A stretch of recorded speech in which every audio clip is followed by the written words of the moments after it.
Continuamos con más información y así es precisamente. Seguimos hablando de las movilizaciones, de los bloqueos y queremos conocer cuál es la opinión del analista político Paul Coca, con quien tomamos contacto. Muy buenas tardes, señor Coca. La saluda Denise Quiroga desde Telepaís. La consulta: hay quien cree que la fecha de elecciones en realidad fue solo un pretexto para bloquear al país, porque cuando se acordó una nueva fecha para los comicios, los bloqueos continuaron. Si la fecha de las elecciones no era el verdadero fondo del problema, en su análisis, ¿cuál es el verdadero objetivo? Muy buenas tardes a todo el país, es un placer estar acá.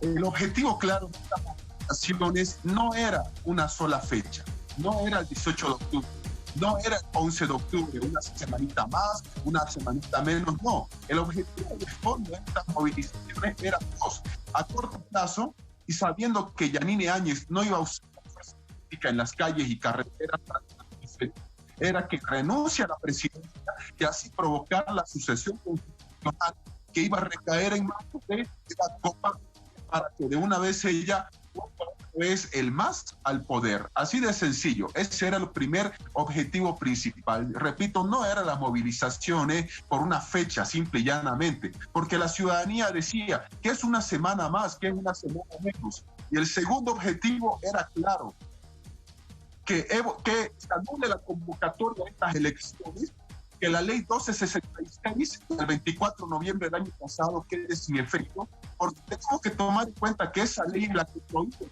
Evo Morales y García Linera vuelvan al país y sean candidatos, y una ley en el legislativo se modifica con una convocatoria, con una ley más favorable, donde el MAS tiene 2/3, al año podríamos hablar de un proceso electoral nuevo, con el MAS conservando su vigencia y directamente con Evo Morales de candidato a presidencia.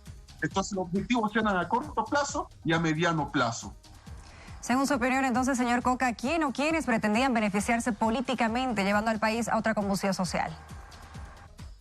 Resulta lo siguiente, que el movimiento al socialismo tuvo una mala lectura de la realidad, porque la prioridad de la gente en este instante no es lo político, es lo laboral, la salud de los familiares. El movimiento al socialismo obviamente utilizó a sus aliados del Pacto de Unidad y la Central Obrera Boliviana para realizar esto. Y estos, Central Obrera y también el Pacto de Unidad, utilizaron a los grupos radicales para que exista manera de desligarse, cosa de que el MAS pueda decir simplemente: no fuimos nosotros, fue el Pacto de Unidad, y el Pacto de Unidad ya nosotros levantamos, son los radicales. Entonces, simple y llanamente, los que tendrían que beneficiarse son las personas que ya no quieren ver a Yanine Áñez y no podían esperar un proceso electoral. ¿Por qué? Porque el resultado del proceso electoral puede ser adverso. El propio Evo Morales lo dijo desde Argentina, porque se juega mucho el destino de Bolivia desde el país que está en el sur de Sudamérica. Lo dijo: nos equivocamos en estrategia, bloqueamos y la gente no quiere bloqueos. La gente necesita trabajar, la gente necesita comer, necesita sanar a sus familiares en esta pandemia. Entonces los beneficiados querían ser los que fueron retirados del poder en la revuelta que hubieron en octubre del año pasado. Bueno, también quisiera preguntarle por el rol de Eva Copa como presidenta del Senado y el de sus dirigentes en Buenos Aires durante este conflicto. Es decir, ¿cuál es la responsabilidad política del MAS respecto a estos bloqueos durante estas 2 semanas? El tema de Eva Copa es el siguiente. Nunca realmente convocó ni los militantes del MAS, que tienen poder de decisión dentro del partido, a una desmovilización. Es más, hasta Morales desde Argentina planteaba que este levantamiento del pueblo en contra de este gobierno, así de sencillo. Hay que aclarar que no es que esté el gobierno de Yanine Áñez, porque pudo haber cualquier otra persona que esté en el cargo. Es porque representa un gobierno diferente al movimiento al socialismo.